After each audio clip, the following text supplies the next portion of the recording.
Okay,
let's do this fucking shit.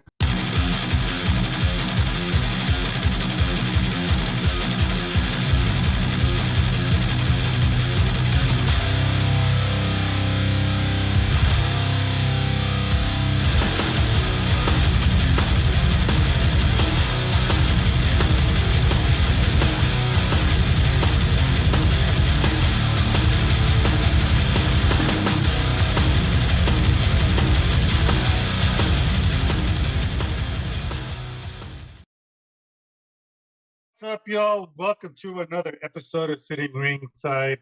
This is episode number 164.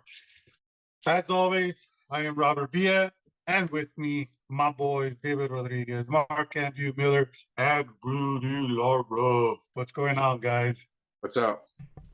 What's happening, boys? Dude? What's cracking? You know, man, just another night in the neighborhood on a Thursday night, chilling with the boys, talking some MMA shit. And there's a lot more sunlight too. That's a good thing, Yeah, right? there is. There's a lot of sunlight. Yes, sir. Well, guys, before we get started with the show, like I said, this is episode number 164. Our scheduled guest, slap fighter Isaiah Rodriguez, might or may not be joining us. We're not too sure yet, but it's looking like it's a no. So we're going to reschedule with him. If he pops up, awesome. If he doesn't, well, the show will still continue. We got plenty of things to talk about. Hell yeah. Shout out to HKA USA. Go to hkausa.com. Show some love to them. They show a lot of support to us. Also to Fight TV, MMA TV, all our partners that we work with, Flow Combat, Sprinty, and all the above. You can find even the fight odds on the website. Go to fightbookmma.com, go to the tabs, and you'll find everything you need. Also to our friends over there at UMMAF. And starting off the fight line, if you want to call it that, a lot of fights this week, fellas. A lot of fights. In the MMA kickboxing grappling Muay Thai category, we have 9 events happening. March 17th, KSW 80. I don't know why, but I just don't believe you. Well, we have KSW 80. Also on the 17th, Cage Warriors 150. PFL Challenger Series 2023 Week 8, UAE Warriors 38. And our friends over at Combate Global, they have Combate Global 62, Mexico versus USA, which is happening Saturday, March 18th. Hey, on Also that on note, the- real quick, Rob, did you guys catch that Jorge Masvidal KO on that Combate card last weekend? Right? Oh yeah, man. Yeah, that was Yeah. dope. Yeah. That was That's like pretty early, dope. early candidate for like knockout of the year material right Fuck there. yeah, dude. It is. Let's see here. Also on the 18th, UAE Warriors 39. And of course, UFC 286, Edwards versus Usman 3. Also on the 18th, live on Fight and on Fightbook MMA, Fusion Fight League, Great Falls versus everybody. And to close out the weekend for the MMA stuff, March 19th, UAE Warriors 40. Boxing, bare knuckle slap fighting category, March 16th in Laval, Quebec, Canada. Jean Pascal versus Michael Eifert. They are fighting for the IBF Light Heavyweight Eliminator. Boston, Massachusetts, live on UFC Fight Pass. We have Colin Walsh versus Wesley Tucker. It's a 10-rounder in the junior middleweights. On the 18th, live on Fight and Fightbook MMA, Sourier de Combat, number 3. Also on the website, Alessi Promotions, Tampa Beatdown 2023. Rumble on Robinson, also live on the website. Live on the Zone, Long Beach, California, Gilberto Ramirez versus Gabriel Rosado. This is going to be a 12-rounder in the light heavyweights. That one is going to be a good fight, guys. Gilberto Ramirez versus Gabriel Rosado. That's going to be a dope boxing match. And to close out the weekend in Dubai, Gerald Miller versus Lucas Brown, 10-rounder in the heavyweight division. And as always, David, what did we say about these events? Yep. No matter how many fights, how many events, no matter what time you're in, what time zone, you better be watching every single second of every round, of every fight, of every event. Otherwise, we all know. Not a real fight fan, folks. And you got to make sure that you're doing the Dana White's fucking Friday challenges, because if you're not, 100% guarantee you will not pass the fight fan challenge. Quick shout out to our boy Chris Reed.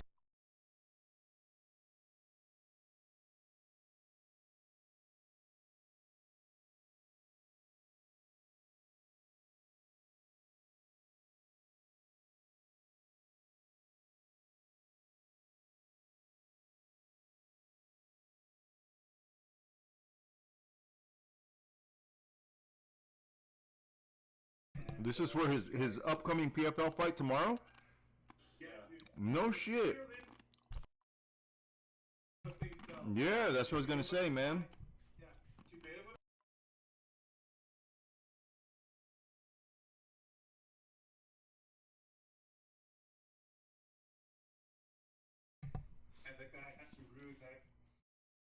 Bro, I bet you the second that he heard this dude gave up his title to come fight, that's a little too much confidence that I can handle. More confidence than I can handle, you know? I'm just gonna quit while I'm ahead.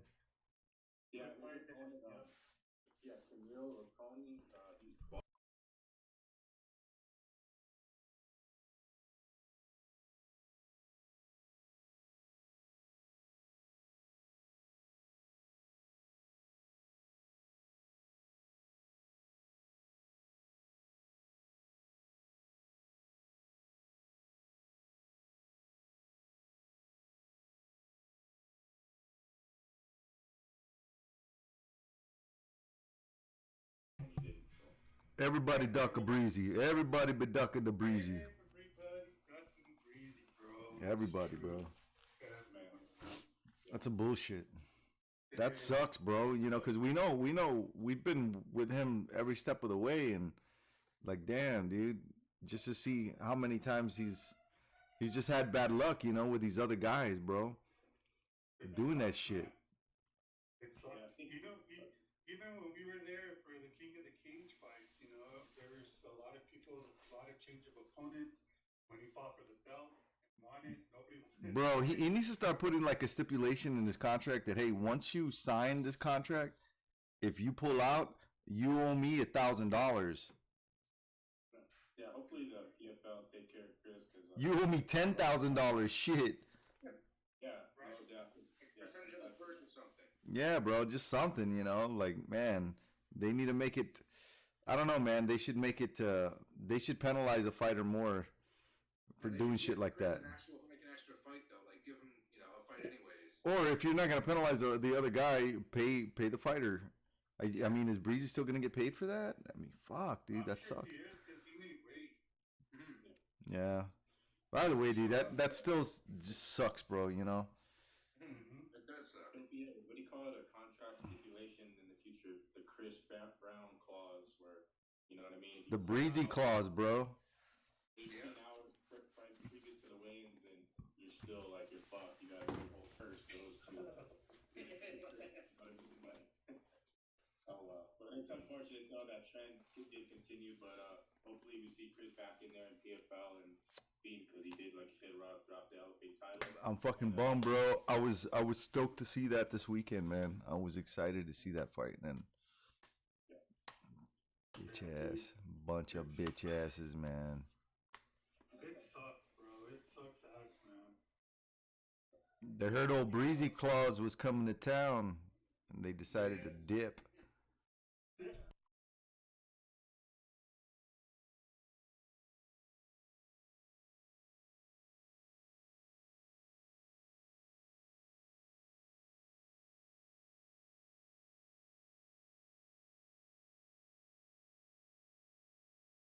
Sitting there for the first time in this promotion that I've been covering, I was able to sit cage side.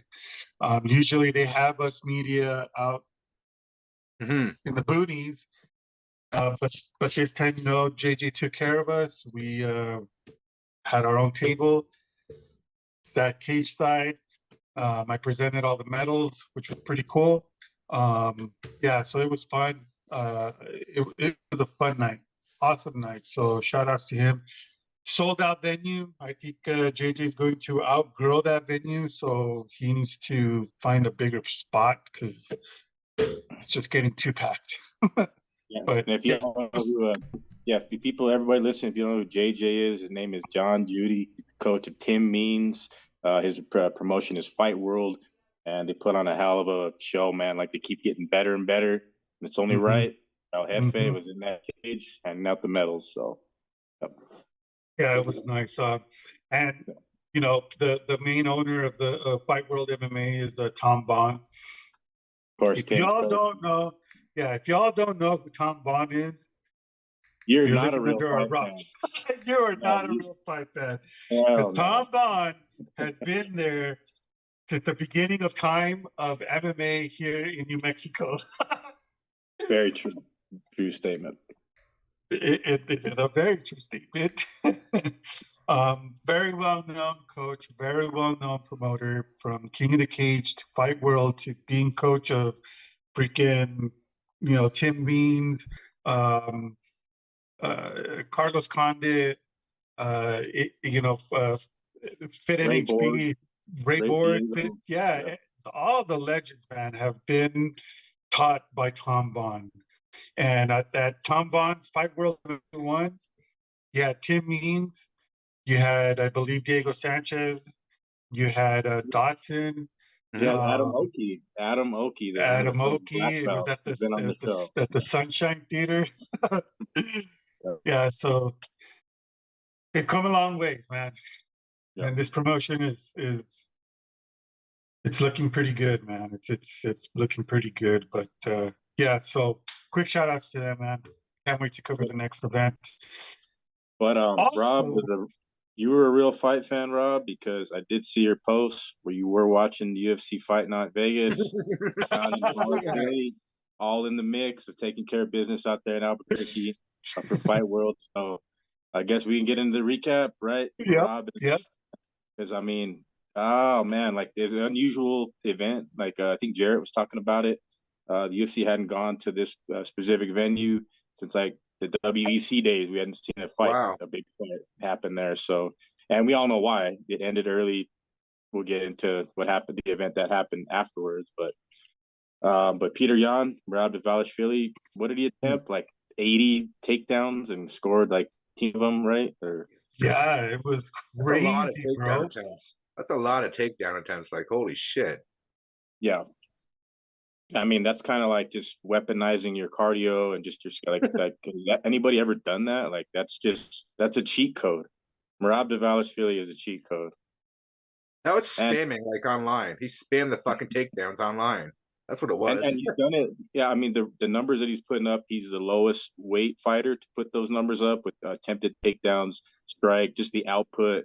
And he was out there just drowning Peter Yan. Like a lot of people were saying it was a snoozer.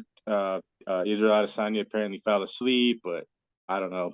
What do you guys think overall grade? Starting with the main event, of course, we'll talk about that. You know what, man? For me, I was watching it while I was at the other fights, and it was a good card. It was a good night. I'm going to give it a solid 8.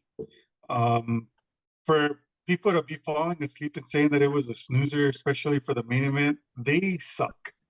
Because for somebody to do what Merab did to Peter Yan is amazing, and I don't know. It was just awesome. It was good. It's a very good event. I'm going to give it an 8. Mhm. A lot of submissions, a lot of rear naked guillotine chokes on this card, man. So yeah, solid 8, man. Yeah, I Mark. agree. Yeah, Mark, you're going to rate it pretty high. I mean, there was some great performances, but Yeah. really, It was a good really card. bottom, Some great fights. are we all against Marab fighting Aljo, or what do you guys your take on that? No, Because I know, I think it'll happen. I think it's gonna happen yeah, at some point, maybe. Probably around and summertime. I think it'll If happen, and Aljo gets by they Cejudo. need to bill it like Apollo versus Creed. You know what I'm saying? Mm. They'd even make no, the fight poster look like that. That would look Yeah, that would be fucking that cool, would bro. look dope. or Killer versus Killer, like half baked style. The Killer versus his brother, right? But I mean, they'd have to pay these guys a lot of money, man. Yeah, no, for Oh, sure. yeah. The But money I has don't to know, be man. there. You know the way Dana is, and I think he said it. Like if he doesn't take his shot, then the shot will just kind of pass him by, and he's right. You know, if you don't take your shot, you're not going to get another chance. Not with this dude. Yeah, because we got the Cejudo and Aljo fight's huge. It's happening in Brooklyn. We got Corey Sandhagen, Marlon Chito Vera. Somebody could come out and they could steal the shine. But Marab, man, just super impressive, man. Like hopefully we can get him on the show and talk to him or talk to Coach Longo before Aljo steps in and get a grasp on going forward, like what Aljo decides to do. There is rumors that he might go to 45. So, and he does cut 40 pounds. He's huge, cutting down to Yeah. 35. But 35, he's been a monster. That Cejudo fight is super interesting. I cannot wait till we see those guys do the dance. But yeah, this card delivered on the top half. The main card was super exciting. We had a Volkov get a classic club and sub, right, from his back take. Yeah. And heavyweight action with submissions, or finishing in submission. Always good stuff. Oh man, I'm never picking against Nikita Krylov again. Bruce Lara, I know you guys were all you guys picked Span. I had Krylov. I No, didn't. you guys. I picked Krylov. Yeah. My tapology went to shit that night. It was one of the worst fucking tapologies I've ever had. It was just shit. Yeah. Yeah, but I know it's a safe pick to Nikita Krylov. Nasty, man. Like Spawn, just dangerous. Like for it to just go down like that fast. Unbelievable performance from Krylov. One of his best performances in his career. Mm-hmm. But on the note of great performances, I gotta give it. I mean, it was a close fight. Nurmagomedov hadn't lost in a while, but I gotta give it up to Jonathan Martinez, man. Like, who did he call out? He called out Figueiredo. I love that fight. Figueiredo at 135. Book it. Mm-hmm. Yeah, For there was some Jonathan, great for fights Jonathan, on this card, man. Really good fights. For I was gonna say for Jonathan to be able to do what he did with a Nurmagomedov, that says a lot. It says A a high level lot. opponent. Yeah, Yeah, big. it is. You just put away Cub Swanson and retired him. It hurt him bad. So coming off that, like he had extreme confidence coming into this fight. But Nurmagomedov, we know what those guys do in the cage. And Jonathan's style, man, he was able to just overcome the takedowns, get back to his feet, do a lot of damage early. And yeah, I'm high on the kid, man. I think he gets that booked that Figueiredo fight, or he's going to get a top notch dude. And of course, it's the 135 division, nothing but sharks at the top. So. And I think the low key, what was it? Or actually, Rafael Dos Anjos, or yeah, that fight against Davy Grant. What do you guys think? That was a fight of the night, right? Oh, Sunzel versus Davy Grant? Yeah. Yeah, that was the fight of the No, night. that was okay, man. It was a good fight. I enjoyed it. You know what I mean? I think my favorite fight, honestly, was Ariana Lipski beating the shit out of JJ Aldrich, bro. I didn't think she was going to do that. I had JJ Aldrich winning by decision, but Lipski, bro, I mean, every time I've seen her come out since, her recent loss, she's just coming out with fire, man, some hands, bro.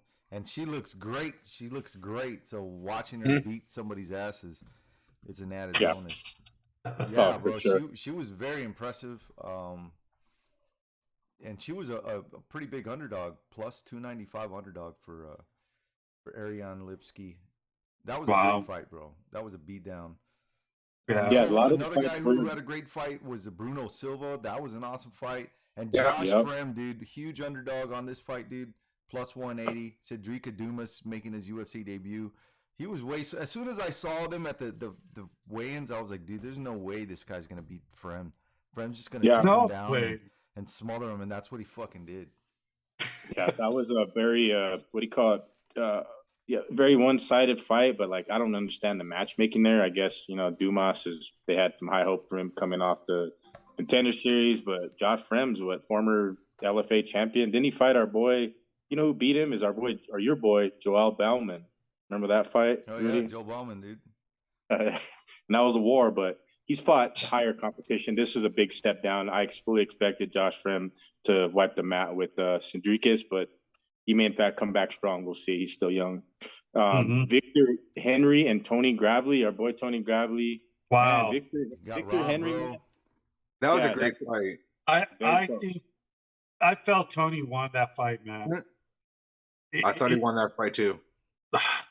For a split decision, what were these judges watching, man? Yeah, and I think Henry thought that he didn't. His performance wasn't up to par. He even said so in the cage interview. Yeah. Well, I don't know, man. I'm looking at the round breakdown, and geez, just look the strike difference, huge differences, bro. Round one, Victor Henry. This one wasn't too bad. 41 strikes. Gravely had 25. Gravely had one takedown. 29 significant strikes for Henry. 22 for Gravely. Round two, 90 strikes for Henry. 18 for Gravely. 2 takedowns for Gravely. And then round three, 59 strikes to 47 Gravely. Submission attempts to Henry. Significant strikes, 54. Yeah, dude. I mean, looking at these stats, Victor Henry definitely won this fight. Yeah, there was a lot of man. It was like back and forth. It was a great fight. Yeah, Tony was never really out of the fight. Just the output of Victor Henry, and I mean, it was a good matchup. Like this fight was well matched, and I just expected Gravely to do more with the takedowns. But Victor Henry, Kenny G, he's an asshole, man. He's hard to kill. So props to him on that victory for sure. Because Gravely's not an easy guy to beat. Along with, like you said, Bruno Silva, Tyson Nam stuffed nails, man. But Bruno Silva, that was impressive. Bro, the snoozer of the night was Carl Williams versus Lucas Bresky. For some big boys, this was boring. Yeah. And then it fell. The fight of the night was Petrino, right? And Anton Trukalej, right? That was pretty sure that was fight of the night. The opening fight for the main card. Petrino versus Trukalej was fight of the night. Yeah, and then Old Man Jiu-Jitsu, I picked him, and he killed me on my picks. Guido Canetti, we didn't mention Mario Bautista. I'm never picking Guido Canetti ever again. Bro. Ever. Like, that's another way in face off. I was just like, bro, there's no way Bautista is going to lose to Canetti. I mean, I don't care how fast and explosive you are. At your age, fighting a guy this much bigger than you with the skills that Bautista has, he's going to fuck you up. And that's what he did. Yeah, and he's tough, man. He's a junkyard dog too, low key. But yeah, I think my picks are just as bad as Mark's, if not worse. But yeah, it was a tough night. Tough night on Tapology. Tough night if you're a betting person. But yeah, I don't know. Yeah, it was a very tough fight. A card in its entirety to call. You know what I mean? But lots of submissions. Great card. I'm gonna give it a 6.5. Yeah, I'm gonna give it a 7, dude. 7.5. Yep. 7.5. Bellator was a good card, though. I enjoyed Bellator's card. Yeah, Bellator. That's why I want to give you a quick take on Bellator. We did see Benson Henderson go out there and compete. I mean, of course, Usman's still the champ until somebody beats him. It's the lightweight Grand Prix. Benson went out there and just got wasted. I mean, was anybody surprised? Like, no knock to Benson. He's no, I'm not going to knock him. I didn't expect it to go down the way it did. I thought maybe it'd be like I thought it was going to like grind him out for 5 rounds maybe. I didn't think it was going to knock him out like that. Like the way he just beat him. If you blink, kicked him shocked a lot of me. I did not expect that kick. That kick was nasty. Yep. Yeah. Poor Well, I don't know if he had. But you know what? He had a great career, so you know what I mean. Yeah. What is he? What was he? 30-12 his record or something like that? Yeah. And I think if he would have won, he would have had 3 more fights he was supposed to be doing. But I think he decided just to say screw it and retire after that loss. But technically, he was supposed to have 3 more fights. Yeah, he's had a long, hard career, man. I mean, from his amateur to the WEC to the UFC to the Bellator, I mean, it just was a roller coaster ride for him. And I don't know, man. I think it was time. It was time for him to retire. He's still young. He can still be a coach. He can still run his gym. You know, it's just now he can just take it easy, be home with his wife and kids, enjoy life. Yeah, I think on that note, Rob, along that ride through the lightweight division, that's one of my favorite era of fighting, especially for the lightweight. He fought all the best competition. I'm not saying that the competition now is not better or worse. I just think Benson fought the Frankie Edgars, the Anthony Pettis, the Donald Cerrone in his prime. He's fought those were the best. Yeah, so can't knock a career that Benson had because he was WC champ, two-time UFC champion, and had the opportunity at the very end to still put his name on a Bellator belt. But yeah, Usman and Magomedov in the Hall of Fame though, for sure. Yeah, Dana White's gonna his put him dad's in a the Hall of Famer. Razor Ramon. Yeah.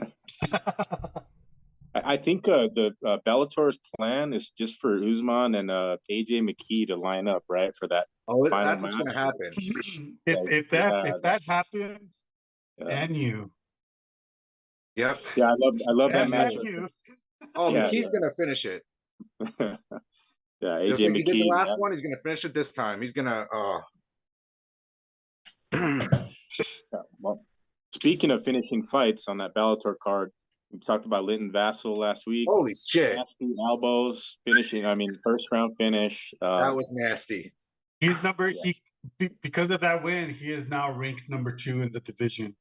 Yeah, so he's right there in the title talks. And then speaking of breaking faces and just destroying people, we've seen Michael Venom Page return to form. Oh, that was another gruesome injury. This time it was the nose of Gochi Yamauchi. Nasty stuff, man. But that's what Michael Venom Page does, right? That guy's a fucking just a mutilator. That's what they need to nickname him. Yeah, Michael Venom Mutilator Page. Hey, we've been pushing for Nate Diaz. We know Nate's in talks, possibly Bellator. What do you guys think happens in a Venom Page Diaz fight? Like, how crazy would that be? A lot of blood, but they would probably still bring it to him. Yeah, the fight would not get stopped right now. No. It has to be a 5-round, have to be a 5-round main event. They got if anybody stops the fight, it's gotta be a towel thrown or the ref just says, you know what, dude, you're bleeding way too much, man. You need a blood transfusion. Yeah. No. Nate and versus Michael Venom Page in NorCal. That's where Bellator does a lot of their numbers and a lot of events. Book that shit. But Right. Quick shout out to Heather and to Catherine. Thanks for listening. We really appreciate your support. All right.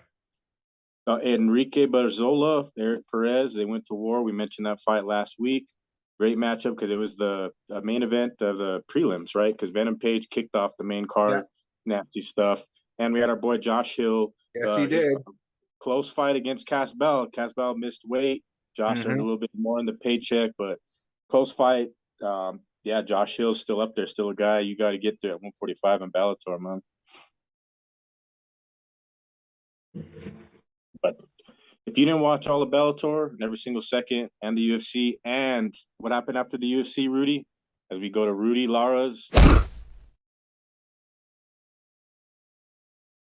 Oh man, it was a good, dude. It was a good way to end the evening. Watching Power Slap, dude. It was live on Rumble, and apparently, you know, it was a big success for them. They had a lot of people tune in. So Is it like 3 million or something like that? yeah, it really paid off for them, bro. And you know, they didn't extend their contract with TBS or whatever. They extended it with Rumble. I'm not surprised. TBS is always fickle with that kind of shit. Like the whole company's been fickle since the 90s for that certain stuff. No. Yeah, man, it was an exciting event, man. We saw a lot of people get knocked the hell out. Our guest tonight, he got smacked unconscious in the first round. You know, but there was just a lot of people that just got knocked the fuck out, bro. It was a good event. Yeah, I enjoyed it. I watched the entire event. It was fun. Yeah, I watched myself. I actually watched the entire event. Of course, it was their first pay-per-view, but I will be rooting for this cat from here on out. Is Robert Trujillo, the first fight of the night. He's from New Mexico. Pretty nasty, man. I'd like to chat with him, get him on the show. Anybody that's from New Mexico that's in the Slap League, I'm all for him. So, and following up with that one too, Rudy. I know you're Aragon, Travis Aragon, pretty legit too, right? Oh yeah, bro. Second fight. Yeah, yep. Travis Aragon, he's legit, man. All of these guys, bro. I mean, just to go in there and get slapped. There's this one dude. What is his name? He's got like the biggest freaking hand. It's like the size of your fucking head, dude. It was insane. Alex Asbury, dude. Alex Asbury. This guy has a hand just it's humongous, bro. It looks like the Big Show hand. Like the Big Show's hand, probably. Yeah, it's not. It doesn't even match his body, you know, and it's crazy. It's like an alien hand. Yeah. It was a good event, man. I enjoyed it.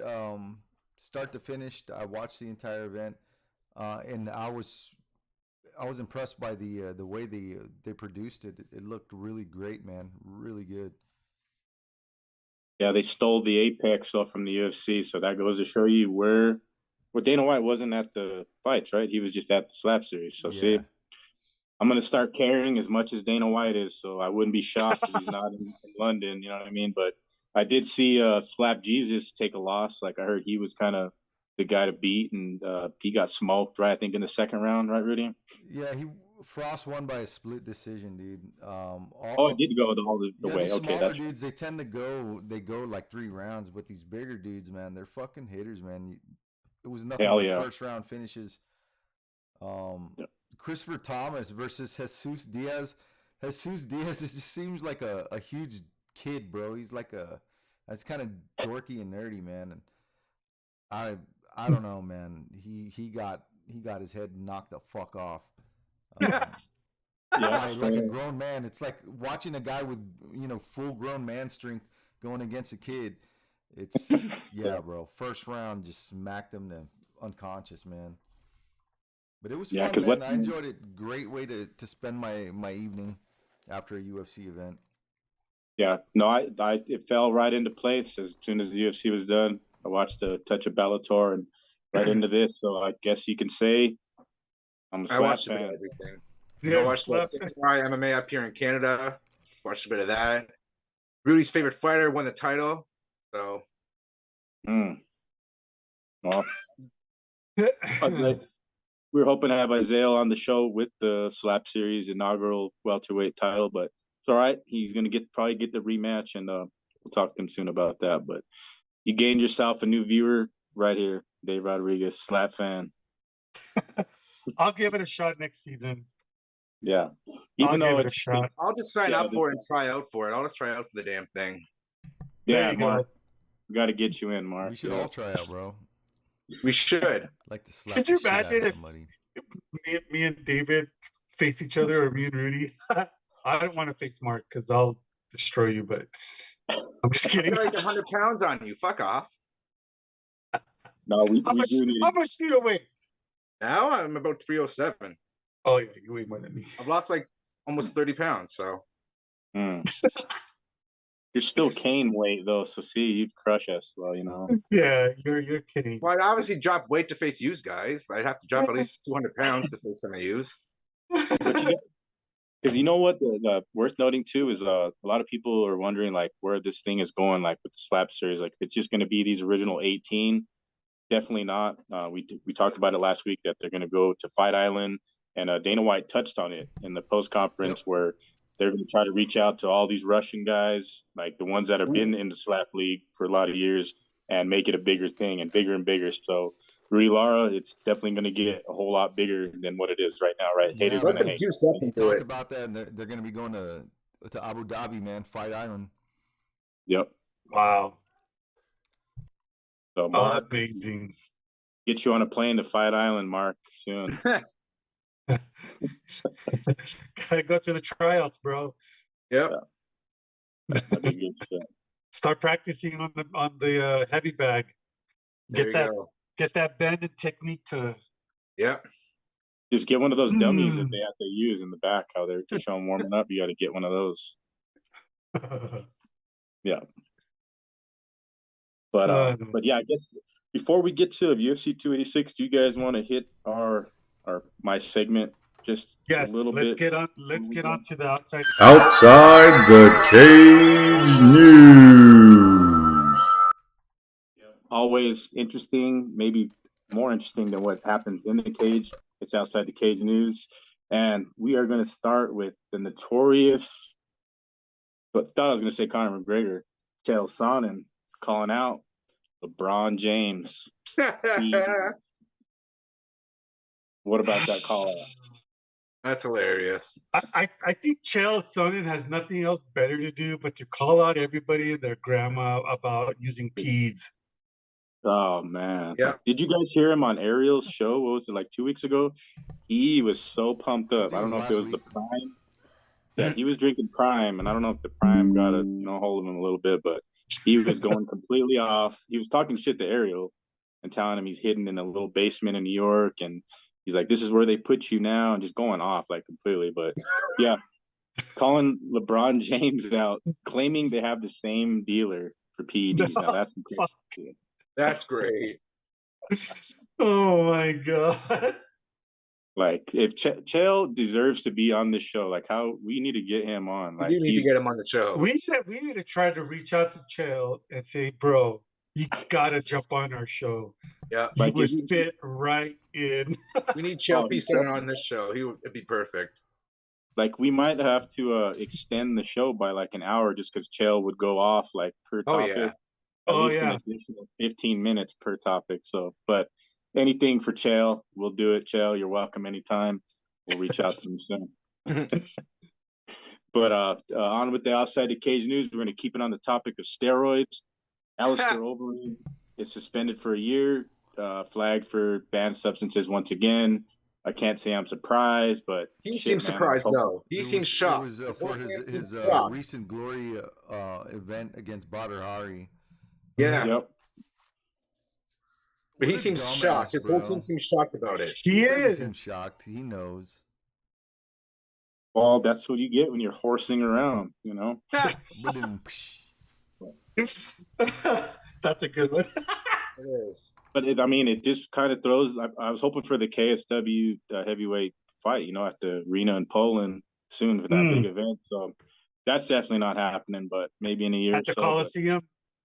Yeah, well, yeah, that's only KSW needs to do a show like at the Roman Coliseum, like modern day shit, and he would be perfect, Oh. right? Yeah. Like that'd be very proper for the times, and something unique that's never been done. I mean, I know we talked about the UFC in a bull arena. Hopefully they're listening. They can get Yair and Volkanovski, get all that worked out. Oh, yeah. Get Yair. Have Alexa Grasso, Brandon Moreno.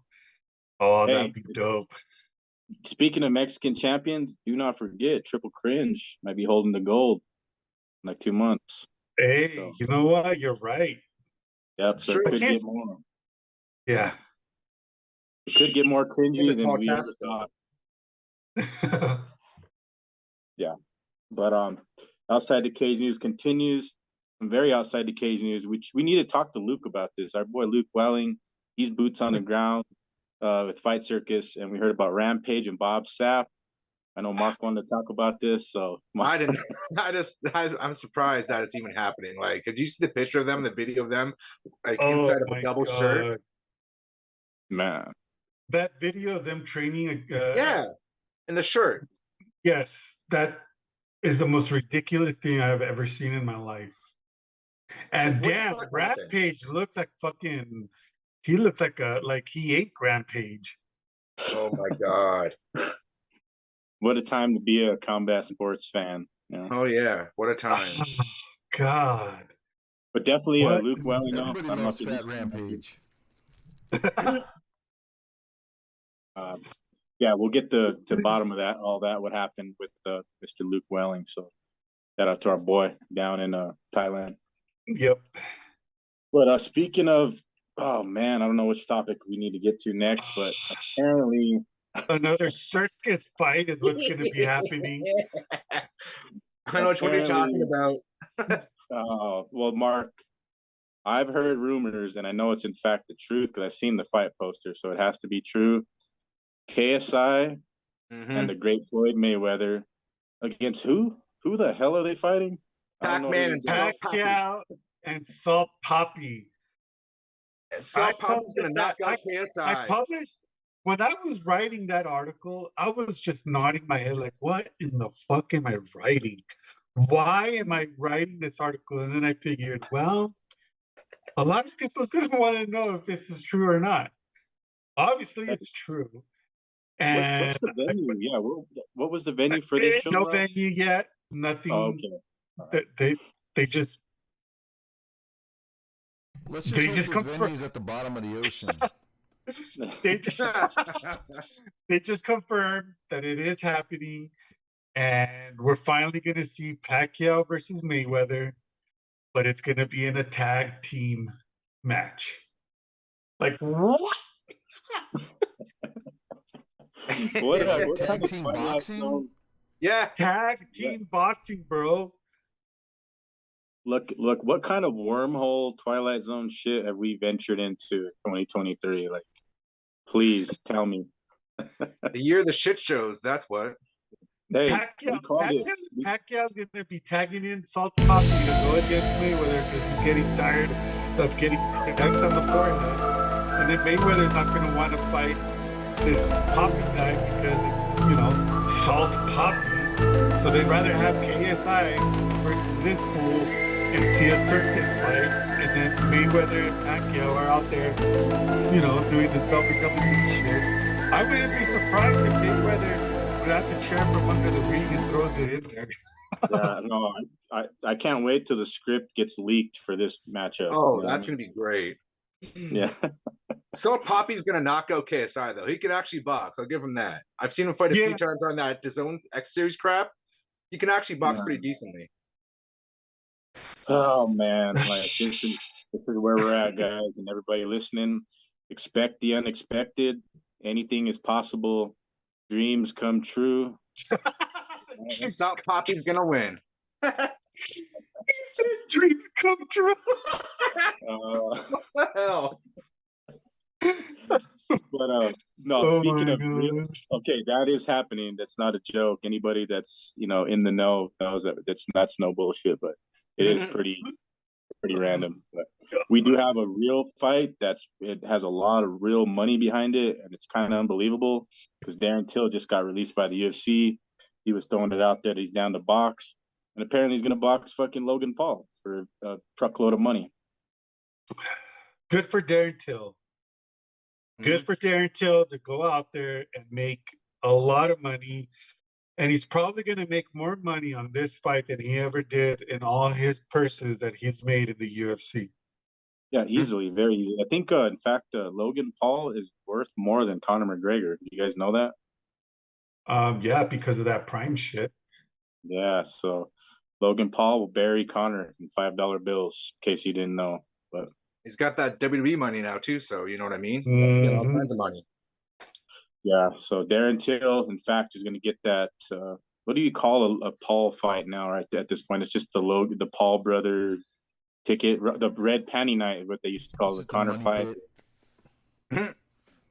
Yeah. Well, it's happening. We're all gonna watch. We're gonna love it, and I got Logan Paul for the win. Easy money. Easy But- money, bro. Darren Till's gonna kick him at least once. He's gonna try to kick him at least once. He's gonna forget. Or do a takedown. Yep.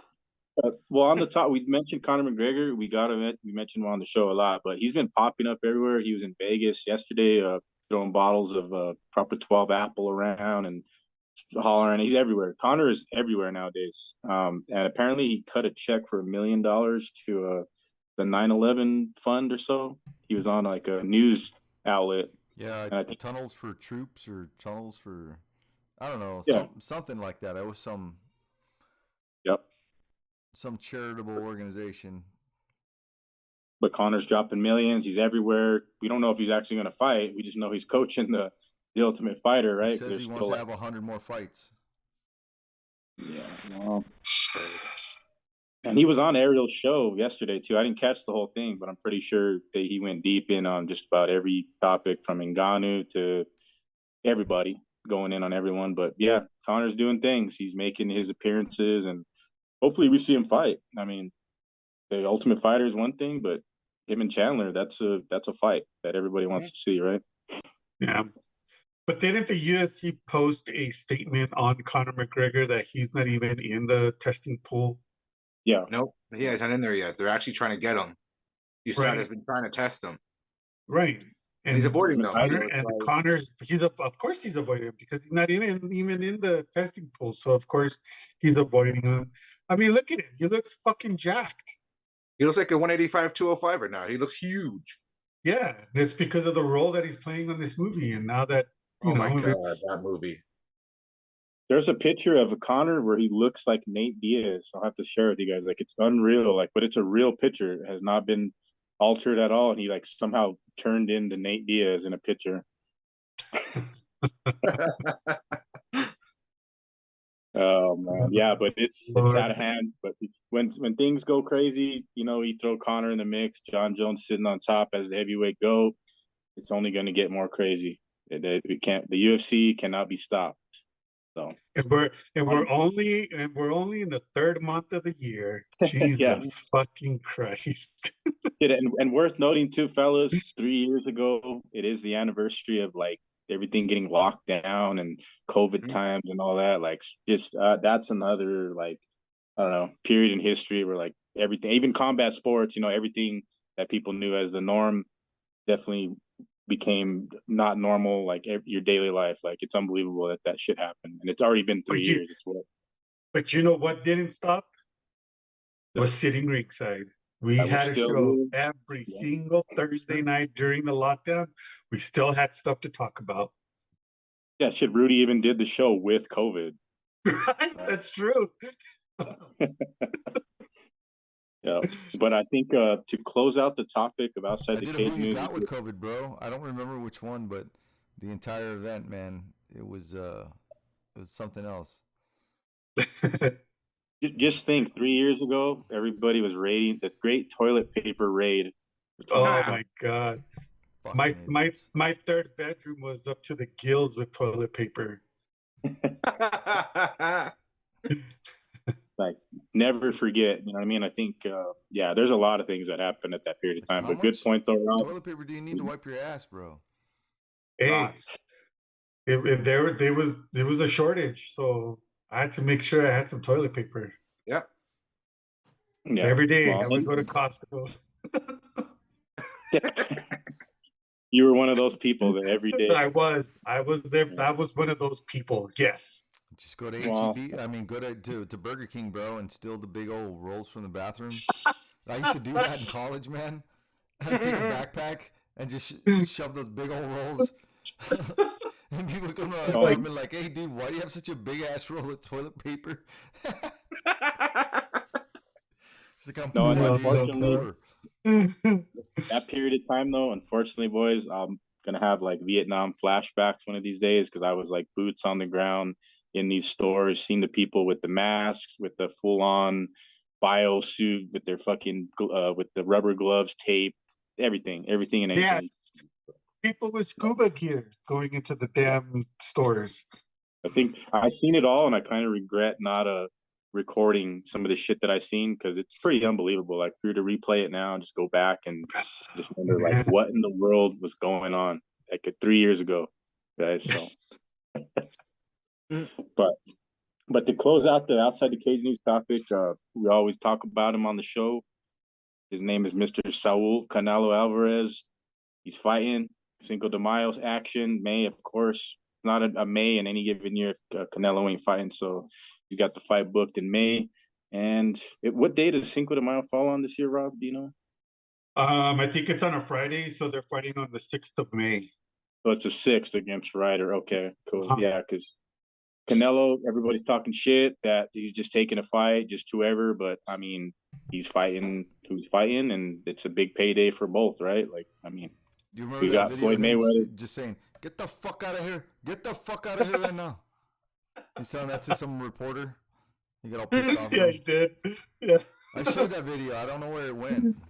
It's hilarious. Get the fuck out But- of here right now. But does Ryder have a chance? I mean, in all honesty, does Ryder actually have a chance to be defeating Canelo for the belt? I think, to me, this fight is just a gimme fight, so that way Canelo can defend his belt, make some money, and then see who he fights next. Yeah, I well, they're don't know, fighting man. in Mexico too. They're fight, That's yeah, a they big are. They're thing. fighting in, next to Guadalajara, Mexico. So, that's the hometown of Canelo. Mhm. When I saw that and I was reporting on it, I was like, why? What?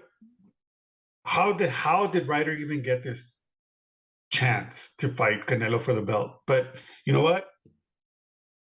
Hey, there might be That's what they Darren want. Till Till and Logan Paul might be co-main event. You don't know. I'm looking at the Tapology bout announcement, and I see the poster, which I like. It's a pretty cool poster, but no fights have been announced other than Canelo. So Mhm. Logan Paul, Darren Till, don't rule it out. Could happen. Hey, it could happen. Yeah.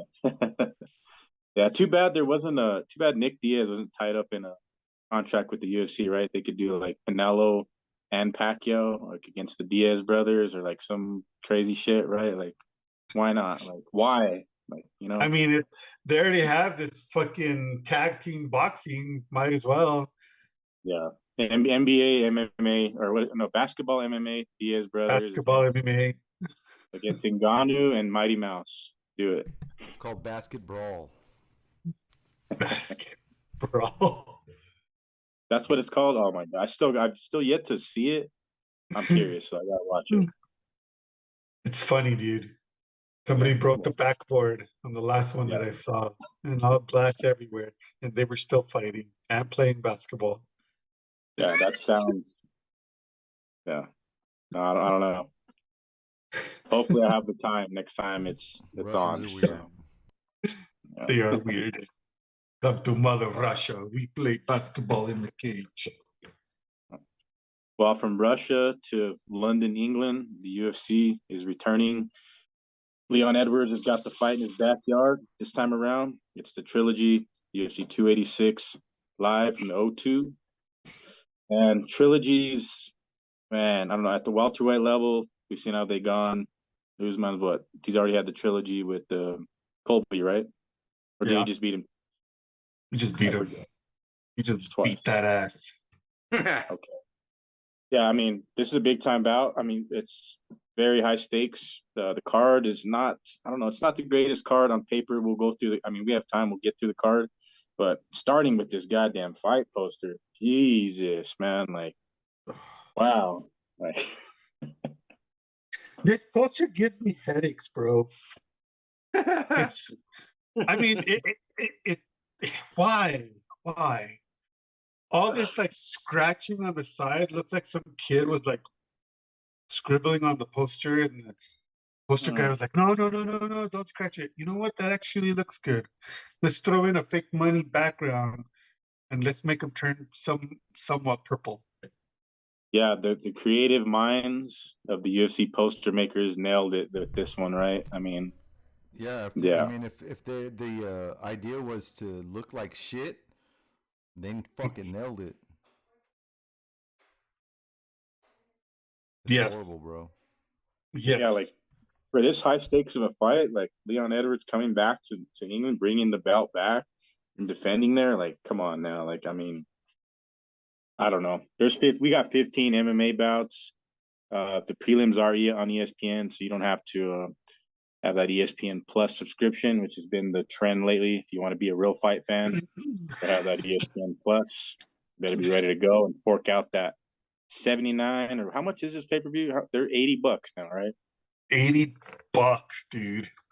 Yeah. Jeez. Christ. How much was the slap series last week, Rudy? $20 or 25 or something like that? It was You free. need It it. was on Rumble. Yeah, it was free. You just gotta Oh, pay. okay. You just gotta have a login and bam. Oh, okay. All right. Well, I still watched it. I just don't remember what platform it was on, though. I mean, yeah. Well, we'll just stop it right there. Yeah. But I don't know if you guys want to go top to bottom, bottom to top. We got 15 fights to get through. We could run through all of them. Oh man. So in 30 minutes, let's do the prelims pretty fast because the main Yeah. card's going to be the one that's going to take us the longest to talk about. Yeah. So let's Yeah. just run through the prelims, who we got, and that way we can have more time on the main card. Okay. Well, starting the fights off are Veronica Hardy, which she is Dan Hardy's wife, against Juliana Miller, opening the card up, women's flyweight action. And yeah, Juliana Miller was pretty impressive, right? She got the Ultimate Fighter. She won the Ultimate Fighter. She fights angry. I like her style. Veronica Hardy, I'm just not so sure. I'm gonna go Juliana Miller stoppage. You know what I mean? Like, I don't know. I can't pick Yes. Hardy in the fight. It's going to be a fun fight, man. It's going to be a fun fight. But I'm picking Juliana Miller. Rudy, what are the fight odds on this? She's the Yeah. favorite. Yeah, Juliana Miller is a huge favorite, minus 450 favorite, dude. Plus 235 underdog for Veronica Macedo. Nobody's giving her a chance in hell. Her last 5 fights, she's only won 1. And She hasn't fought in a while, too, right? Yeah, she's been a while. Her last fight was nearly 3 years ago. Yep. She's a shorter fighter. She's got everything going against her in this fight, bro. Juliana Killer Miller. She's gonna go in there and kill her. So this is an easy money bet. Easy money. Mm-hmm. Mark, same deal, right? You got Oh Miller. yeah, it's Miller time. Yeah, and we are going by the Tapology quick sheet too. It could the bouts could change, but I'm pretty sure that fight is indeed locked up for the early prelims opening bout. Second fight of the night, Jai Herbert against Ludovic Klein, 155 action. Jai Herbert, speaking of Dan Hardy, isn't that the fight, Rudy, where Dan Hardy was screaming and yelling and got him fired from the UFC, right? Yeah. Jai Herbert. Yeah. So hopefully it doesn't happen, you know what I mean, with these 2 opening bouts. So. Oh, and speaking of Dan Hardy, he is now I forgot what the announcement I posted on the website, but he's now working for the PFL. That's right. Yeah, I've seen that. Yeah. Mm-hmm. The European division or whatever, like the Yep. Yeah, he's got something to do with them, so that's pretty badass. That's cool. Yeah, I think this bout here, Ludovic Klein, definitely the better striker. Jai Herbert, seen him get hurt plenty of times on the feet. He is pretty legit, he's pretty slick, but I think the matchup wise, like where they're at ranking, I'm looking at, Klein 56, Herbert 65, very far out of the realm of relevant lightweight bouts. You know what I mean? And I guess where it's placed on the card is where it belongs. But Ludovic Klein is my pick. Jai Herbert, I think he's lost his last couple of bouts too as well, so he could be one of those guys possibly cut or no, he actually did win his last fight. He beat Kyle Nelson, sorry, but he's fought some tough guys. He's fought Jakar Klaus, Trinaldo, Kama Worthy. He beat Kama Worthy, which was great. I did like that win. He lost to Ilya Taporia, but yeah, he did actually come off a win. So, I mean, he might be here to stay, win or lose. So. What's the fight odds on this one, Rudy? Well, we got Jai Herbert a plus 162 underdog, and Ludovic Klein coming in at a minus 190 favorite. Okay. This is a pretty even. Yeah, that's close yeah, odds, man. Yeah. But yeah, I'm gonna go with Herbert, man. I'm going with an underdog here. He's fighting in his backyard in England. He's got a massive height and reach advantage. And he does. Yeah, and this guy he knows how to use it, bro. He's gonna be a bigger, stronger fighter.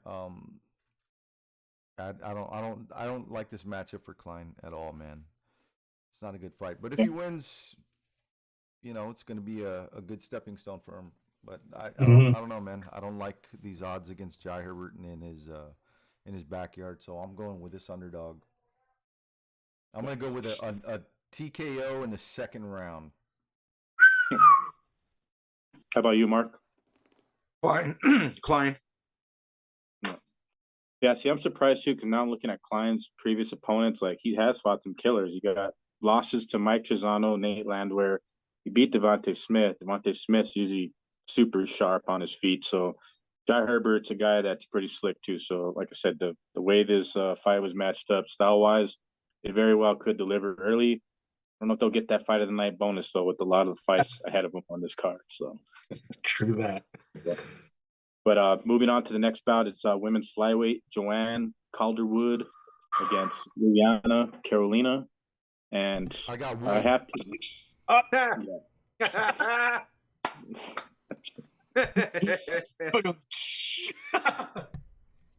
Yeah, it's a big step up in competition for Carolina. Joanne Wood's been a staple of women's flyweight, strawweight fights, and it's been about a year, right, since she lost her fight against Molly McCann, right, Carolina, because that was Molly's spinning back elbow tear. I think it was like first one of two, right? So Yeah, Molly she's been McCann was out 11 months ago.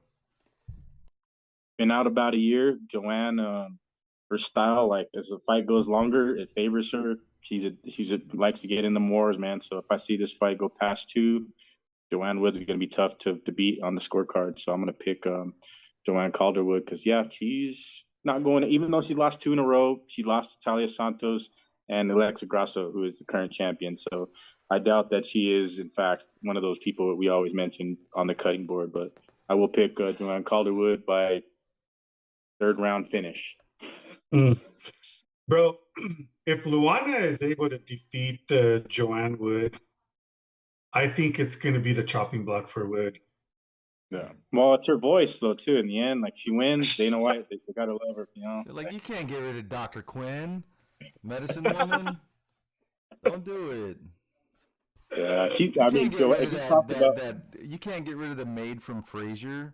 What's wrong with you? I mean, when you mention Joanne Calderwood's career and you name the opponents she's had, like the best women, she's fought all the best. She's fighting everyone. She has. So Carolina, the big step up for her in competition. It is very for big. her, but I think Calderwood gets it done against the odds. But like you said, Rob, she may in fact get cut, but I think she gets the win and still continues to fight in that very super slim roster at women's flyweight. So. Yeah. I think a lot of people agree with you, man, because she's a minus 175 favorite. Luana Carolina is a plus 148 underdog, and I think the reason being is, like you said, it's a lot of it has to do with the level of competition that they face. Joanne Wood goes out there and she gives it all, bro. She literally goes out on her shield. She'll go out on her fucking shield to win. And then you put her in her backyard. You know, I don't know, man. These women on the other side of the pond, man, they ain't got no quitting them, especially when they're in front of their people, man. I don't see this being a good night for Luana Carolina. She doesn't have the hands that Joanne Wood does, and I think Joanne is just better all around, man. I think she's probably going to win by submission. I'm looking at the second round. We're all agreed. Joanne, nobody's Oh, picking yeah. Carolina, right? No, I'm going for Wood as well. Okay. You Well, got moving Wood on to too? the pool. I got Yeah. Wood We all too. got Wood. That's my kind I of got party. Calderwood. Oh my god. But moving on the prelims, we do have some Canadian representation over in London. Malcolm Gordon. One of the against Jake fights I'm Hadley. actually happy about on the prelims. There's 2 fights in the prelims that I'm looking forward to, and this is one of them. Yeah, and it's a very necessary matchup where they're ranked 24 and 21 world. Of course, I'm looking at Tapology and not the UFC, but Jake Hadley's been a guy that's been coming up. Malcolm Gordon has had some tough fights. You know what I mean? The guy is a grinder. Jake Hadley, I don't know. The longer the fight goes, I think it's going to favor Gordon, but I have a feeling the fight's going to end up in a decision. Very close fight. It's a pick'em's fight for me. It'll be a split decision win for someone. Yeah. Hopefully I'm gonna pick Gordon, in the obviously. fight. But Gordon's the underdog, I'm sure, right, Rudy? But he's my pick, though. I'm picking Malcolm Gordon. Yeah, I'm picking Malcolm X Gordon, man. Yep. Yeah, Malcolm Gordon is coming in as a plus 310 underdog, minus 400 favorite to Jake Hadley. Wow. Yeah, he's moving up a weight class, right? Because his last fight against Mokaev, that's kind of the reason why Mokaev he didn't get a ranked opponent. He showed a little bit of holes in the Mokaev's game, was able to get takedowns, get on top of him. So based on that performance, if he could duplicate that against Jake Hadley, Jake's going to have to really take Gordon out. And that's why I said it's going to end up being some type of close split decision or just maybe an outright decision for either guy. So. Yeah, I'm going with Hadley, man. I like Gordon, man. This is going to be a great fight. It's not a fight I really would. I don't like these odds, man. I don't think they're really fair to Gordon because this dude's a killer, bro. He really is. But I just don't see it going his way. Again, man, these blokes out on the other side of the pond, they fight a little harder, man, in front of their people, and those crowds are fucking nuts. It has a huge effect, man. So I'm excited. I'm excited to see all these fights, man. I'm excited to see these fighters perform in front of their people, man. They always put on a show. Mm-hmm. Yeah, they do, and I don't really feel comfortable picking heavy. Like I'm gonna try to balance it out because I know it might be the night where they run the table. You know what I mean? So leading into this next fight, yeah. Well, leading into this next fight, probably the greatest. The Cage Warriors champion, right? Christian Leroy Duncan. Yep. Yeah, one of the best guys to ever compete in Cage Warriors against Dusko Tvrdovic.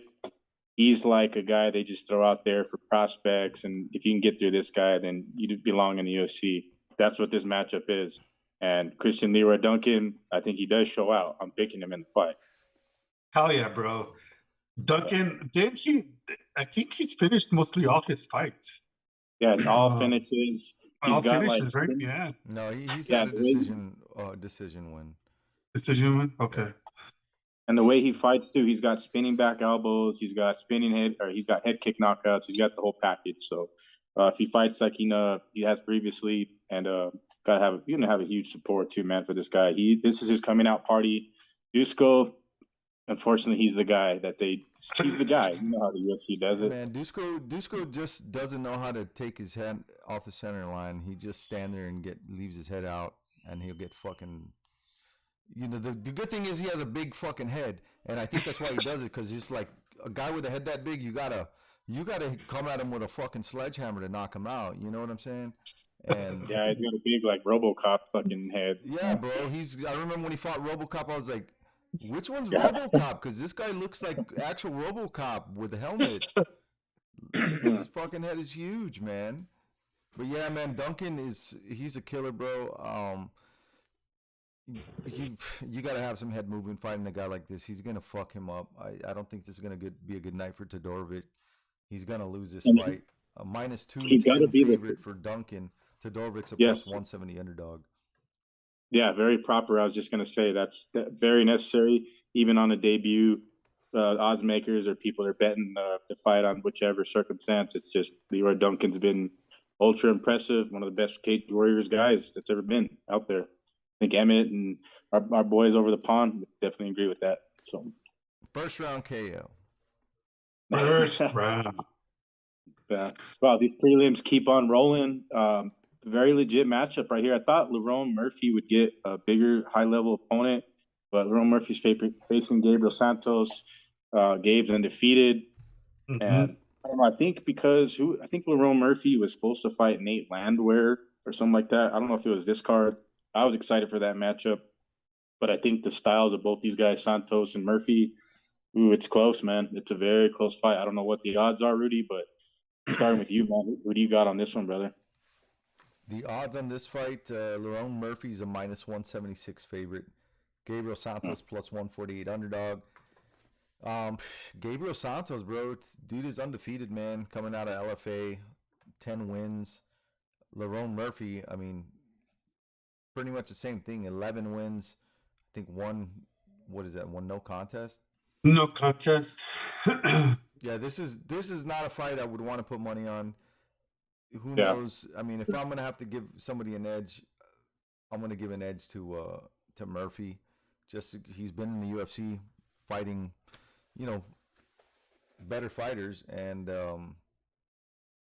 he's fighting at home, man. So got to go with the hometown favorite, man. And Mark, who you got? I haven't decided yet on this one. I'll probably do a coin toss when it comes to making my picks, so we'll see. But I want to see them. I'm leaning weigh-ins. I towards really wanna see Santos. them though. at I'm leaning weigh-ins, towards man. Santos. Yeah. I'm leaning towards Santos. I think in the weigh-ins, it's going to play a huge factor on who's, because you can tell in the weigh-ins. Yeah, that's how I've been making my picks a lot. Is But like I'm opposite the weigh-ins. going to go with Santos, man. Going with Yeah, I think Santos. if you can get the fight to the ground, which is probably the game plan, I favor Santos. But Yep. Lerone Murphy's built like a brick shit house most of the time too. So he's probably got that game plan to counter the wrestling, the BJJ. But should be exciting, man. Like I said, it's sort of a step down in competition for Murphy, but he's a high prospect and he hasn't been beaten yet. Going to have a huge support, and I'm going to pick him, but I would not be surprised if Santos wins the fight. Not at all. And moving on the prelims, we do have the top prospect of the UFC, one of their guys. He's one of them guys. He's kind of buried on the prelims a little bit, but Muhammad Makayev against Rafael Filo. I don't know, man. This was the other one I was looking forward to. Was this one, Makayev? Let's go. Yeah, well, he showed, like I said, the last fight that he had, he showed a little bit of holes in his game, and I think the UFC matchmakers kind of pumped the brakes on not giving him like a top guy or a ranked guy. So I think that's why he drew Santos here. I mean, not Filo. I'm sorry. And I think Filo's a finisher too. Filo's nasty ground game. He could submit him, so it's going to bring out the best fight in Makayev. So Makayev's probably going to perform. He will. I'm going to pick him, but yeah, this is a dangerous fight. It's a very dangerous fight for him. Absolutely. I agree, man. Very dangerous fight.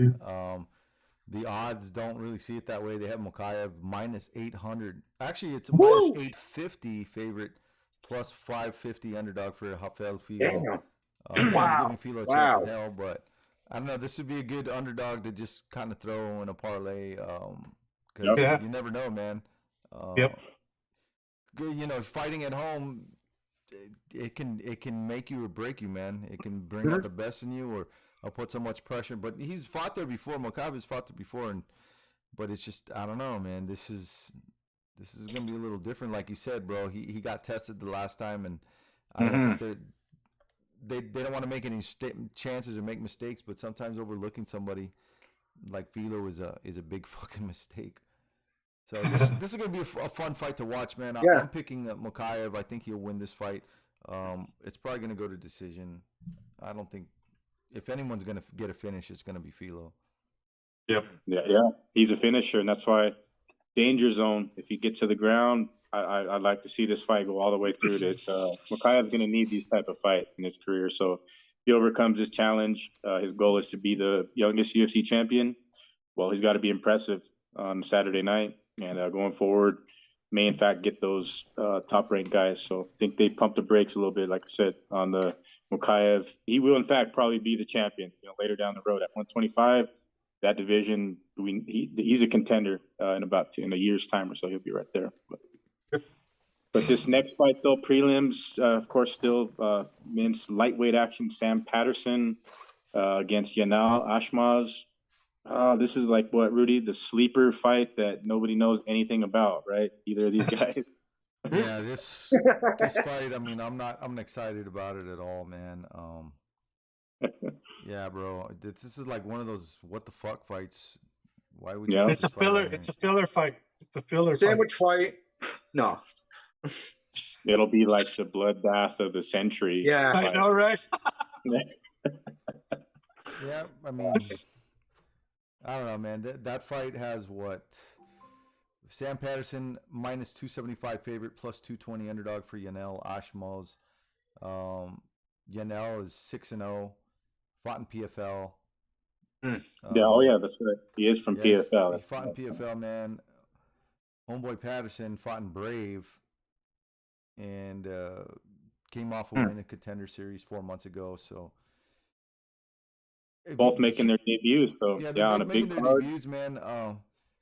Again, I'm going with hometown hero, 6'3" against 5'9". He's got a huge size and reach advantage, man. And yeah, that's not gonna be good for Ashmos, man. This hopefully is gonna be a fun fight, dude. I like those fights where you're like, what the fuck is this? What am I watching? And then it ends up being a banger. This fight should probably be the first fight of the night. Yeah. Yeah. Now, I'm I gonna got flip Patterson. a coin, but I like Ashmaz. I like his. I think this fight will probably just be one of those fights. Fight of the night. I'm calling. Fuck it. Fight of the night right now. Oh my god. Hey, what happens with Usman and Leon Edwards? Damn it! No, I'm just kidding. All right. Now moving on, a guy to I'm very familiar with Omar Morales. I'll never forget his win over my boy Harvey Park on the Dana White Contender Series. But he's fighting Chris Duncan. Chris Duncan's another guy that's making his debut, correct? Right? UFC debut. Contender Series guy, right? Yeah, Duncan is making his debut, man. Yeah, he was super sharp and legit on Contender Series and showed out, but they're feeding him right to a dog in Omar Morales, man. So Omar's got the ground game. He could throw down on his feet. Great styles matchup. So this fight, I like where it's placed on the card. It's just before the main card, and I like Omar Morales in the fight, man. I don't know what the odds are, but yeah, Duncan's a killer, man. I like the matchup. They're just like, fuck it. Here's Omar Morales, and Omar is still a little far out in rankings world-wide as a lightweight. He's currently at 88, but he is a guy that's a killer. That's just how deep the 155 division is. Yeah, I mean, he is a killer, bro, but he's an older killer, bro. He's 37. He hasn't fought in 8 months. Old man strength, bro. Yeah, no, I mean, I'm not trying to knock the dude. I just, he's just not. I don't know, man. You look at the guys he's lost against, and the guys he's beaten.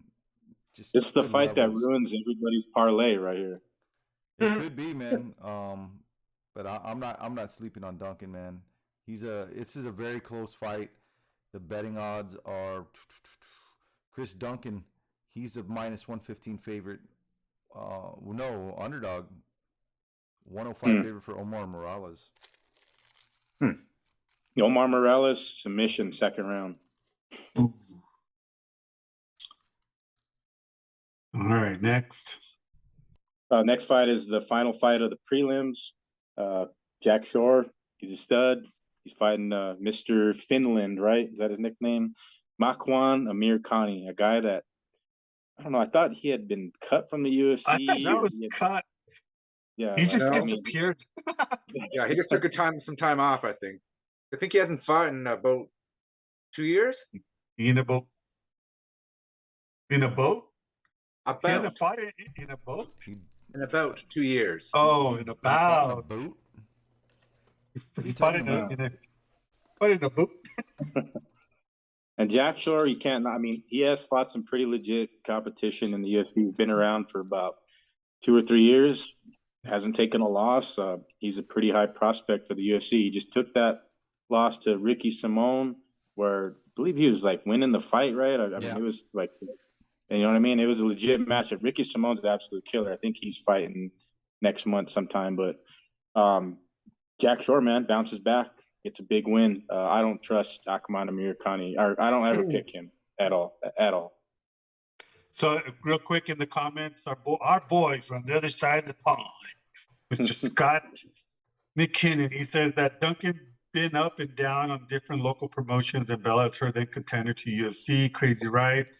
And of course, my boy Clint Flood, he agrees with me. Old man strength, Rudy. Yeah. Yeah, it's a tough thing to pick Makwan Amirkhani. Like, I've tried to do it for many years. I've tried. Can't do it no more. Especially against Jack Shore. Damn it. Well, I'm picking Jack Shore, man. Yeah, minus 550 favorite, dude. Amirkhani's a plus 380 underdog. Yeah, Jack Shore all the way, bro. Hell yeah. Like David said, man, this dude is he's flaky, man. Every time I pick him, he fucking loses. And when I don't pick him, he wins, which hasn't been a lot. So, yeah, he's not a solid bet at all, man. Jack Shore all the way. It's fickle. That's what he is. He's a fickle fighter. This is our lock of the night. Sitting ringside lock pick. Jack Shore smashes Amirkhani. Hell yeah, he does. Ooh. No. This is gonna be his retirement fight. Oh. We're fucking burying him right now on this show. He's done. Pink slip. He had some crazy, amazing performances early and, like, you know, came out like a blaze. But since then, nah, nothing. So, Zilch. but we're moving on to the main card now. Let's go. Here we go. Main card. You kick a main card off with Marvin Vittori against Roman Dolidze. I mean, come on, bro. Like, you better have and make sure you have your popcorn ready. You have your sandwiches made. Yeah. Everything is ready for you at arm's length when this main card starts. Yeah, whatever you got to do. Because holy whatever shit. you got to do in between intermission, between the prelims and the main card. Have the fight on your phones if you got to go somewhere, so you're not miss a minute of the fight, a second of the fight. Like, yeah. And Roman Dolidze's been steamrolling people on the rise, and eventually you got to meet the junkyard dog of middleweight, Marvin Vittori. You got to pretty much kill that guy to get him out of there. Like, you ain't gonna submit him. You're not gonna knock him out. He's tough as nails. And Roman Dolidze seems like that guy. He could be that guy. You know, he could finish him. I don't see it happening. I'm picking Marvin Vittori, but, like, who was the fight Dolidze had last time where he was getting worked until he got that crazy? Yeah, well, Hermanson was fucking him up, and then he got that takedown and that wicked submission, ground and pound. Yep. What was it? Like, That was fucking weird, bro. Yeah, it was like a crippler crossface. Yeah. Something like that, right? Like ground and pound. So I don't know. I like Roman Dolidze. I really do. Like, this is a huge fight for him, but you got to go through Marvin Vittori, man. Odds got to be pretty close for this fight, right? Or no? Not really. Not really. No. Yeah. Minus 275 for Vittori, plus 220 underdog for Dolidze. Okay. I mean, Dolidze, he's won his last 4 in a row. But, you know, the Jack Hermanson thing was kind of a fluke. Phil Haas, that dude is a motherfucker. Yeah, he's a motherfucker, bro. But if you can, he goes in there and he swings wild, man. Yeah. Kyle Dawkins, I mean, who hasn't been Kyle lately? Liliano Staropoli, that was a decision win. I don't what I'm trying to say is the level of fighters, man. The only people the Vittori has lost who were fucking champs. Robert Whitaker, Izzy Adesanya. I don't see this fight being any different for Vittori. He's going to go in there and grind out a win. It's going to be a decision win. Yeah. Yeah. I don't see any other way but a decision. I mean, there's just no way that he's going to. I mean, if he can, he might be able to knock him out, but I think it is going to be by the hard fought decision win, man. Yeah, because Marvin, decision, has he, Vettori. has Marvin Vittori ever been finished? Like, I don't Um, think so. I don't think so.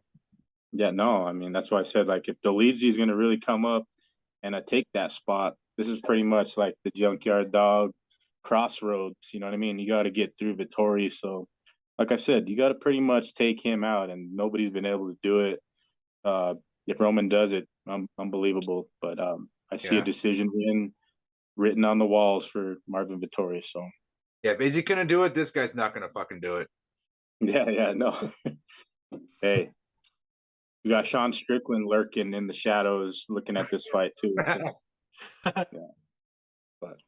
But moving on the main card, though, we have Casey O'Neill against Jennifer Maia, women's flyweight. Number 9, Jennifer Maia against number 12, Casey O'Neill. And Jennifer Maia was just fighting for the belt just not that long ago, right? And nearly had the fight won, right? Yeah. I mean, what else can we say about this fight? I don't know. I just think Casey O'Neill, there's a big hype behind her to win this fight. And she's still young, 25 years old, trains out of Vegas, had a canceled bout, was it not long ago, or was it Jessica I? So she's fought everybody that's in front of her. This is her biggest opponent. And I'm gonna go Casey O'Neill. I'm picking her. The odds are probably he has to be an underdog, right, Rudy? No, she's a favorite, bro. Casey O'Neill is a -175 favorite. She's 9-0, a plus 145 underdog for Jennifer Maia. She's lost 3 out of her last 5 fights, but all her fights that she's lost have been decisions to the best females out there, man. Yeah, I'm gonna go with the underdog here, Jennifer Maia. I think she grinds out a decision win. This is just a little too much of a test, in my opinion, for Casey O'Neill. Yeah, She's been active. Standing, she'll probably win, but I don't think that's not going to be something easy that Maia lets happen. Maia's just going to grab her and take her down, bro, continually. Dude, Maia, the way Maia fights is like a fucking bulldog, bro. Yeah. She just goes in there and she's ready to fucking throw down like if you were in the streets. Yeah, she's been active too, way more active than I remember. Yeah. About fighting Shevchenko. Yep. Since then, she's had like 5 fights. So for this division, she's probably the most active female fighter. Last fight was 3 months ago, bro. Casey O'Neill hasn't fought for a year. So yeah, her most recent fight was canceled. She was supposed to fight earlier this year, but that fight got canceled and switched out. Yeah. Canada's girls. I mean, come on, bro. Roxy took her to a decision, bro. Roxanne Modafferi. Yeah. You know, if a wrestler like Roxy could give this chick trouble, you know, what do you think Jennifer Maia's going to do to her? You know, it's easy to say for me. I don't know. But Casey's a cutie, so I have to go with Casey. No, I'm kidding. I haven't decided yet. I'm going for Maia. Yeah, well, moving on the main card, kind of unexpected. Yes. Unexpected because it was supposed to be Daniel Rodriguez against Gunnar Nelson. I don't know why they didn't do D-Rod against Barberina, but apparently he pulled out. Gunnar Nelson is on a main card, 2 fights from the main in 2023 against Brian Barberina is all I could say. Like, it's nuts. It is. He's only had 1 fight in like what, almost 4 years. Yeah, he's been out with injury a lot, hasn't he? Like, I mean, what his days of like with Connor and Artem Lobov and all that. Like Artem, of course, went on to do whatever, but like Gunnar Nelson has not like really done a whole lot with like that camp. The SBG guys, like Connor's accomplished the most, we know that, but Gunnar Nelson's just been stuck in the mud for like 5 years. You know what I mean? And Brian Barberina, he's the true junkyard dog of 170. True junkyard dog, and I think this fight, somebody's getting choked out. I think it could. No, somebody's getting knocked out. Yeah, somebody's gonna get knocked the fuck out. It's gonna be a guy that rides with Gunner. Yeah, no, I'm going Brian Barberina club and sub. Fucking finish. It's I don't know. Could you imagine this fight being the fight of the year? It could Yeah, be. well, It could be. You never know. yeah, just unbelievable. Like, yeah, I mean, I don't know. I just don't get Gunnar Nelson being on the main card in He should 2023. have been in I the don't prelims. No, I you think know. this is going to be a boring Gunnar Nelson decision win. Man, that was that'll ruin the whole main card. Really, don't say that. I'm It's gonna telling you, ruin the bro. card. That's how I foresee this happening, bro. Because I don't think Barberina's wrestling.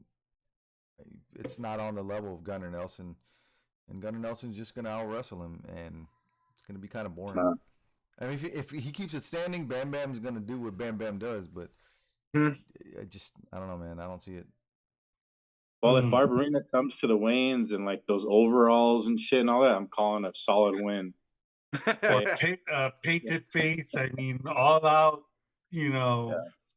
Or if on that note, if Vikings. Marvin Vittori's shorts are backwards, he's KOing Delidre.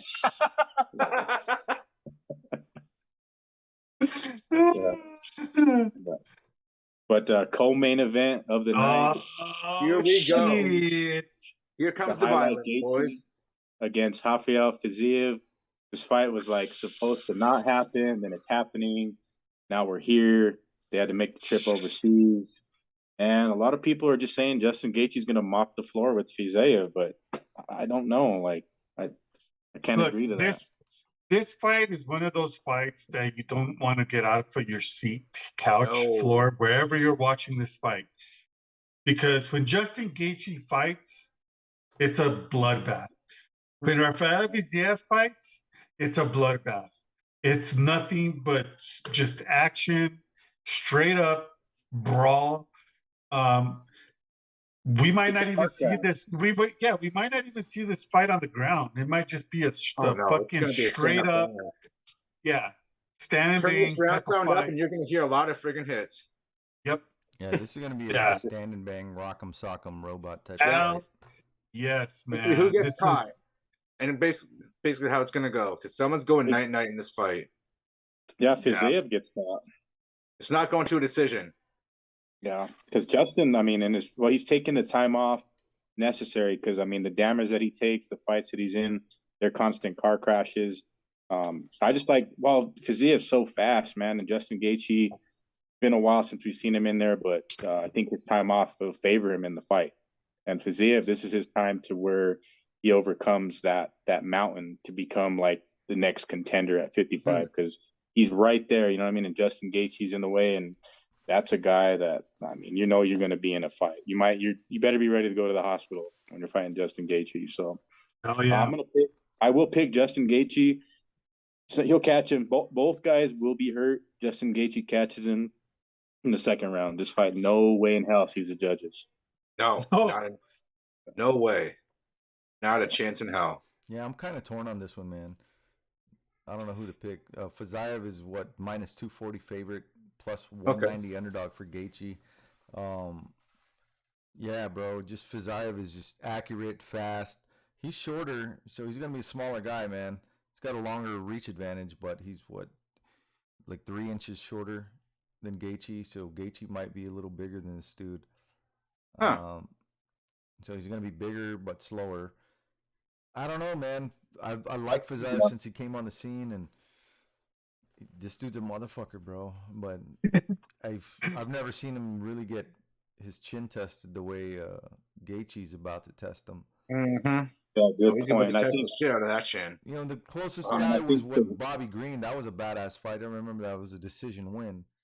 And what I like about Fiziev is like the fight with Dos Anjos, because it was a 5-rounder, and he ended up, he had the cardio. He showed he had the tank.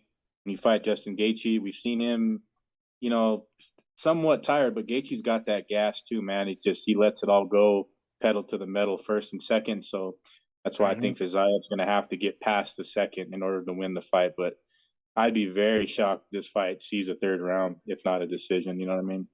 Mm-hmm. Rob, Gaethje, right? Gaethje, fuck yeah. Unanimous, Gaethje. Yeah. All right. Well, Coach Trevor Whitman's going to be a busy man. As soon as Justin or Gaethje walks back to the back, he's going to have to come right back out with Kamaru Usman. against Leon Edwards, the trilogy. And Leon Edwards is kind of, I don't know if you guys listen to the media day or I don't know, he kind of seems like he has a little bit of an ego, and Usman's like kind of trolling him, trying to talk shit, and it's kind of funny. You know what I mean? Like, we needed this last time. We didn't have it last time. So it's a little bit more fun presser. Well, 'cause- yeah, I mean the confidence on Edwards. If you haven't seen the Yeah. countdown or any of the embeddeds, or even this morning they had the post-fight press conference. Edwards was smiling, he was laughing, he was cracking jokes. He was a different Edwards than the one that we saw when he was facing the ex-champ. When Usman was going to defend his belt, he was a totally different person. Now that Edwards is the champ, his confidence level went up, and now he's like, you know what? Fuck you guys. I'm gonna talk shit too. Oh, of course. So it was fun. It was fun watching Edwards, go outside of his comfort zone, if you want to call it. And but yeah, like I said, he was cracking jokes during the post-fight Yeah, press conference. So Yeah. it was cool. It was cool to see, Leon relax a little bit. Yeah, the key to victory for sure is what we didn't see last time is Usman was a little bit relaxed. I mean, he was the number one pound for pound fighter in the world at that time. Need not forget, longest reigning champion. So I think he took the fight a little bit lightly and got in some trouble early in the fight. Edwards got that trip. Of course, he did dominate the fight from after minute 3 of the first round on. Usman owned the fight and got caught, man. Like, it was unbelievable. Like, that shit was, something. If Leon Edwards can put a statement on it and cap it and get a finish again, oh my goodness, London's gonna go crazy. You know what I mean? Like, I don't Not see gonna it happen happening. this time. He's gonna shut that whole fucking country up. Yeah, I picked Leon Edwards. I remember where I was. I was in Yuma, Arizona, doing the show with you guys, boys, and I picked Leon to shock the world.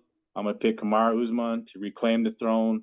We've seen a lot of guys, a lot of great champions redeem themselves and in a nasty loss. You know what I mean? Bouncing back. So I think Usman's got it in him. I think he corrected the errors and very small mistakes that he made in the first fight, and it cost him big time. But it's a lot of pressure on Leon Edwards, man, fighting at home. You guys know I don't like to pick big time fights and a fighter in his backyard. So I'm going to go with Kamaru Usman and New. I'm sticking with Edwards, man. Ooh. I'm sticking with the champ.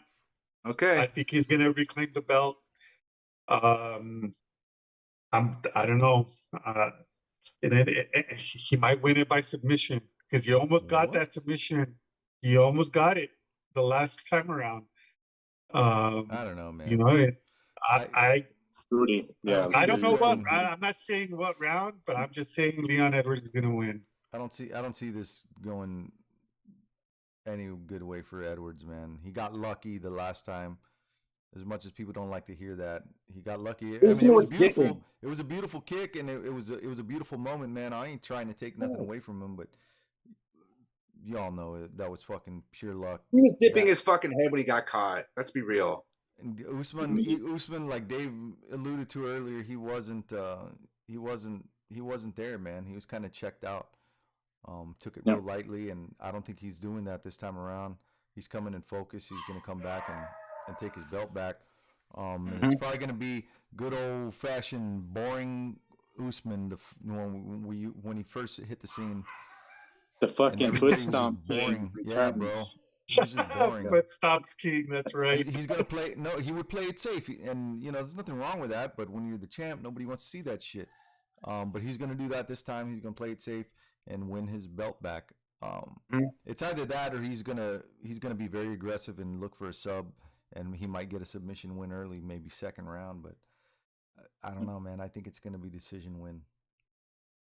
Yeah, he's got to push him back, though. That's what he didn't do the whole time. The first fight, he did give him a chance in that 5th round, but Kamaru Usman, when he's at his best, he pushes you back. He pushes you against the fence, and Leon Edwards could probably clinch and grapple with anybody except for Kamaru Usman. So that first round last time caught Usman off guard, and I think those mistakes have been corrected. So I'm with Rudy Lara. I'm with Mark. Usman. Rob, I'm sorry. Boo. I'd like to see Edwards win. That would be awesome to see him win at home. Rocky. But I don't know, man. Rocky. The Cinderella dream is coming to an end on Saturday night. Ah. That place is going to go Midnight so is berserk when going he to loses. struck. And Chimaev jumps in the cage, comes out of nowhere, and they have Chimaev. Yep. He hops in the cage and tries to challenge him. Watch. Yeah, 'cause I'm looking at it just a bit forward with like fresh matchups, because it's like if Usman wins, the only fresh matchup is Bilal Muhammad. If Mhm. Edwards wins, then it's just about anybody. It's Chimaev. It's unfortunately Masvidal. If Masvidal happens to beat Burns, Colby. there you go. So I'm kind of thinking like, yeah, fresh matchups, welterweight division, where I would like to see Leon win, but my pick is ultimately Kamaru Usman. So Yep. that's where I stand. God damn it, history's going to be made. So. Right on. Well, this is an early start. 1 o'clock Eastern time, 11 in the morning Mountain time. Yeah, 1 o'clock Eastern, 12 o'clock Central, 11 o'clock Mountain, and 10 o'clock Pacific. Wow. So it's an early event. I'll be watching the whole thing, and I'll Same here. enjoy it because I'm a true fight fan. Same here. Oh, this is going to be Same fun here. this weekend. I cannot wait for it. Yep. Early weigh-ins tomorrow also. So don't forget, we got I'll be there live, baby. Yeah. I'll be there live. You jump on your fucking Oh my jet. God, dude. Hell yeah. Oh man. Well, thanks everybody that's watching and or listening. Really do appreciate it. Thank you for commenting on the live stream. We really do love this to see the interactions with our friends and our fans. Thank you so much. Really do appreciate that. Other than that, David, you know what to do, man. Yes, indeed. Another one in the books, boys. Episode 164. You guys better be ready on Saturday. Everybody watching or listening to us, got to get up early. Be a real fight fan. Start to finish, baby. You got to do it. Got to take on that challenge. But we are sitting ringside. This is episode 164. Like I said, if you want all the latest combat sports news around the world, around the clock, go to fightbookmma.com. Find us on social medias, like, subscribe, hit us up, let us know what's happening. For myself, Dave Rodriguez, Roberto Villa, the boss, Mark Amby Miller up north, and Rudy Lara, producer at hand. We are out. Enjoy the fights this weekend. History will be made. We'll catch y'all next Thursday.